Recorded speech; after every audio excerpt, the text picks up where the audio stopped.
Oh, no. Let's keep it nice and civil. That's not a great thing, though, right? They would not have liked this next joke. Did you guys hear about the Israeli pedophile that the United States let off? Yeah. I know, you're like, which one?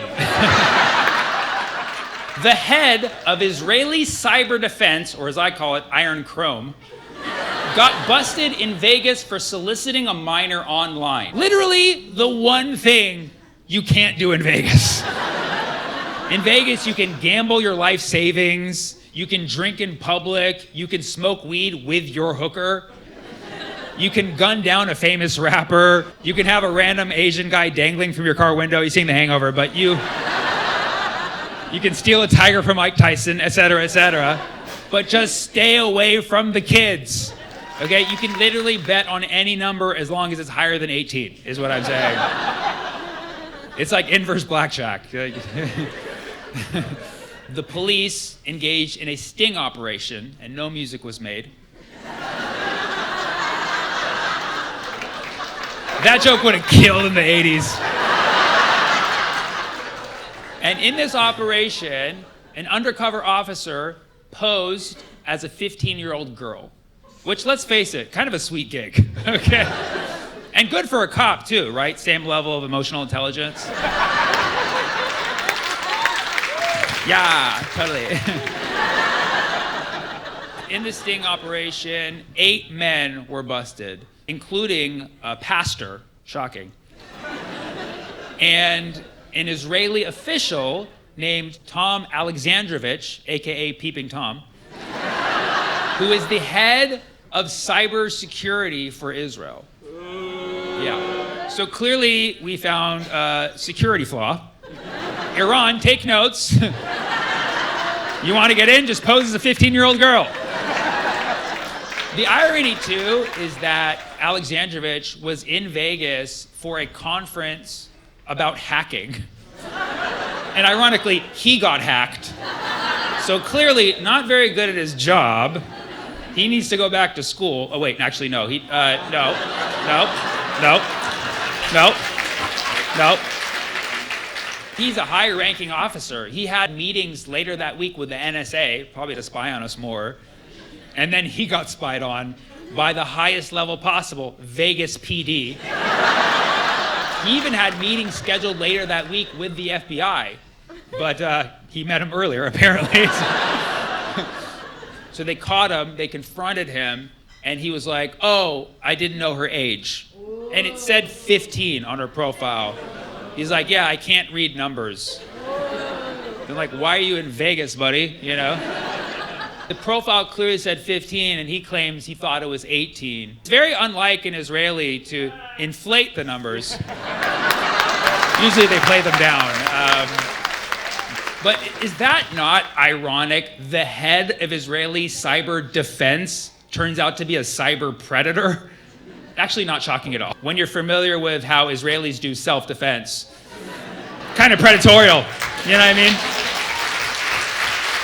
In fact, we're lucky he didn't molest the whole hospital because he said Hamas was underneath it. So they busted him. He basically said, well, this has been nice, but I gotta get my flight back to Israel. And the local police were like, we don't know where that is. You're being detained. And then he's like, actually, I'm El Salvadorian. They're like, get out of our country. Just kidding. The police were like, where's El Salvador? And then he's like, I'm basically Mexican. They're like, get out of the country. So Alexandrovich was basically like, I need to make a phone call. Somebody let the officers know. They're like, yeah, you can let this guy go. So the question is, like, who did he call? Ghislaine Maxwell? Better Call Saul? You know what I mean? Like, he got off very quickly. That's not a great way to say it, but they let him out. Which is fucked up, because people are now saying, like, well, 7 other people got busted in that operation. Why do you just care about the Israeli? Because he's the only one who got away. The pastor's not going back to work on Tuesday. The messed up part is that national media is hardly even covering this story. Literally only local Vegas media, because, you know, what happens in Vegas stays in Vegas. Another messed up thing is like, this is not the first time this has happened. Many times, law enforcement has busted a person for pedophilia, and then someone from higher up says, you gotta let this person go back to Israel. So my thing is, if you're law enforcement or FBI, and you're complicit in this, and somebody tells you, you gotta let this pedophile go, and you just do it without resigning and sharing this story with the world, you never cared about the kids in the first place. You literally either give up the badge and get on Joe Rogan tomorrow, or you are literally part of the whole scheme. You know? So at that point, you're basically Ghislaine Maxwell with a body cam. And she probably did wear a body cam, actually. So you're just Ghislaine Maxwell. And this whole time, we saw what's happening in Gaza, and we thought that Israelis don't care about kids. But apparently, some love them. Like a bit too much, actually. A bit too much. Not your kids, our kids. America, America, America. America first. That's the oath of every Israeli pedophile. America first. So you're telling me that if a pedophile works for Israel, they have a get out of jail free card in America? Well, I guess we know what happened with Epstein. Sorry if that made you most sad.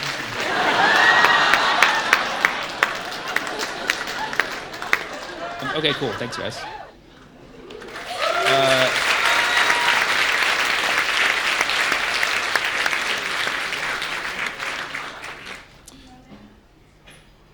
Are you guys okay?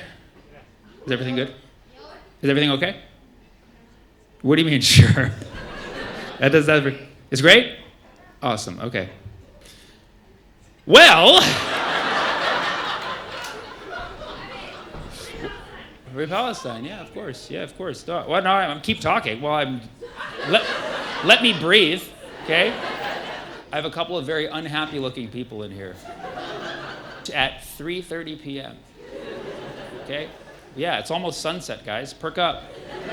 On a Sunday, was that your excuse? What is that, the culture here? We just drink till we die on fucking Saturdays? Yeah! Yeah, pretty much it! Welcome to Australia, mate! I love how your guys' city names, you don't even like fully enunciate them. Because you have like Melbourne, but you're like Melbourne. You have Brisbane, we're like Brisbane. And you have Sydney, you're like Sydney. I'm going to Perth on Thursday, and I'm wondering if you guys just call it. Yeah, kinda. The other thing that's it's interesting about Australia is that the time difference from me to you, because I'm in California, so we're 7 hours ahead, but yesterday. That's why there's this weird disconnect, because you guys are 7 hours behind me mentally, but already in tomorrow. That's why I tell a joke and I'm like, they don't get it, but it's like you already heard it yesterday. Yeah, it's crazy, man. It's crazy. So yes, anyways, great time to, y'all, hey, guys, my friends. If I can hear you, they can hear you even more, right? And so I think she was requesting that you guys, oh, no. Let's keep it nice and civil at 3:30. This is for the late show. But yeah, you guys are talking a bit much, so we're politely checking in. And if you need to guys have a conversation, feel free to go outside. Just want to make sure everything's okay. Everything good? Amazing! Yes! Amazing! Yes! Fantastic! Yes, probably what. Yeah, that's not a great thing though, right? What? What's that? It's not a great thing? No, it's not. Thank you. Yikes. That felt like my mom.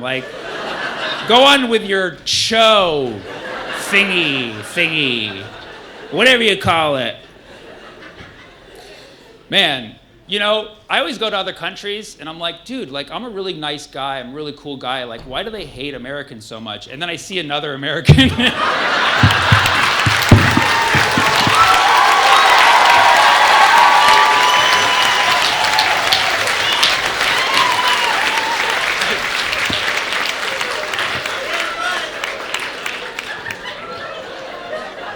All right, now let's take it 7 hours back.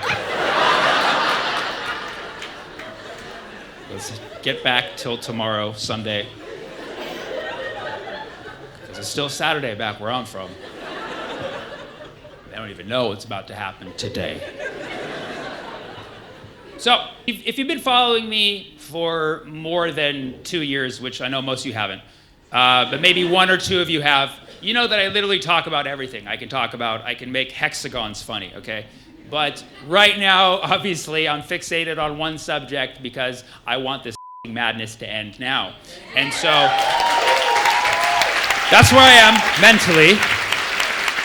I have been talking about this situation for many years, and people do ask me, because I've been talking about it for a very long time, and people ask me, they're like, have you ever lost anything for talking about it? And the answer is, I don't know, because I never got those things anyways.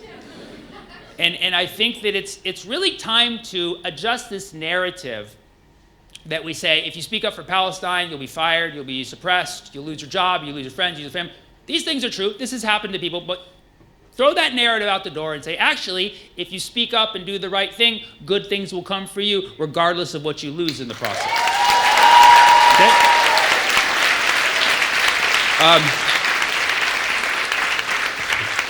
Because if you lose something, it didn't really matter that much in the first place. Okay? For instance, I just got banned from a high school. Let me explain. I know some of you are like, more context, please. I got banned from a high school. All right.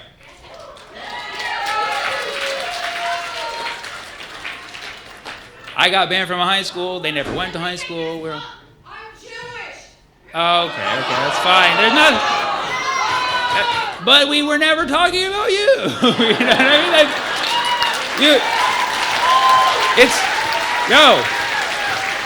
How hard is it to be like, I'm not a pedophile. I don't support pedophiles. Therefore, this is not about me. Okay.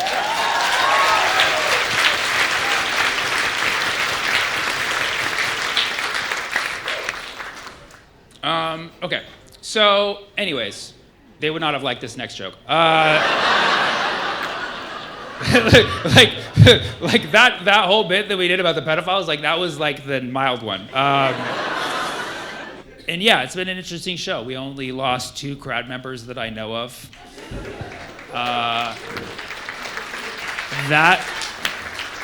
What's that? Shout out to them. I thought you said send it to them, like send them the rest of the show. Be like, hey guys, I noticed you left a little early and you didn't see the rest of my set. Have you guys been to high school? I like how you guys took their seats so fast, though. That was like, yeah, like I blinked at you guys were already there. Where are you guys from, by the way? Oh, you're from Yemen? Well, there you go. It's Yemen. Always the first to take action, aren't you? Yemenis, they see injustice. They see an opening, they're like, I'm gonna seize that. And she brought her Somali friend too. That's awesome. Shout out. Yemen, Somali, shout out. I love that.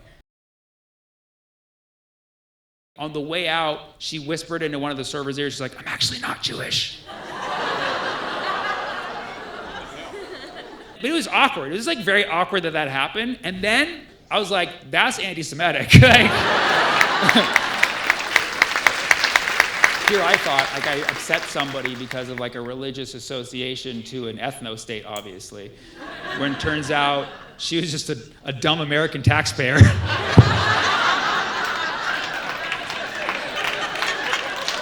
And then the funny thing was they left, and then 2 Yemeni girls seized their seats immediately. Like, you can't make this up.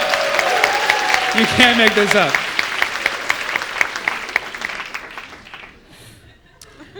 Yeah, so I call that story All Is Well on the Red Sea.